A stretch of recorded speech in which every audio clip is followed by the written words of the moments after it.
So when traveling to Mongolia, some of the first advice you might get is to get out of the capital as soon as possible and go to the countryside. And there's some truth to that. You go to the countryside, you can see some beautiful scenery, and you get to experience one of the last frontiers of the world. Traditional nomadic herding is also where ULA LIA gets all of our natural materials to build our products with. But there's also something really special about the capital, UB. UB is kind of like any other big city in the world. A lot of people throw hate at UB because there's a lot of pollution in the winter, and yeah, there can be a bit of a traffic problem. But like any other city, once you get to know it, it can be pretty cool. It's got a great nightlife and it has a pulse. There are a lot of startups and projects that are working on development and trying to make the world a better place. So maybe at first look, if you don't know it, it can be a little tough, but it definitely feels like home to me after being here for 3 years. And now, if you make it out here, you've got a friend in UB.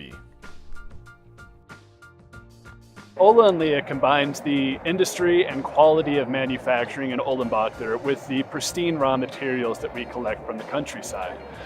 We get all of our undyed wool, sheep's wool, yak's wool, and cashmere from traditional nomadic herders in the countryside. By taking these raw materials directly from the herders and then producing finished goods in the capital, we're able to support, one, the traditional nomadic lifestyle, and also support the local businesses here that provide finished goods. For the campaign, we're offering 3 different throws. Choose from 3 different natural wools that are unique and awesome in their own ways. We're also offering knitted socks and a hat for smaller rewards if you aren't looking for homewares right now, but still want the perfect smaller gift from Mongolia. One of the more difficult things about doing business in Mongolia is the cost of exporting goods. Since Mongolia is landlocked and doesn't have a port, it can be really expensive to get its products out to the rest of the world. So with the support from this campaign and the proceeds, I'll be able to, 1, be able to get my stuff into production, and 2, I'll be able to meet some minimum requirements for shipping to where it won't be too expensive.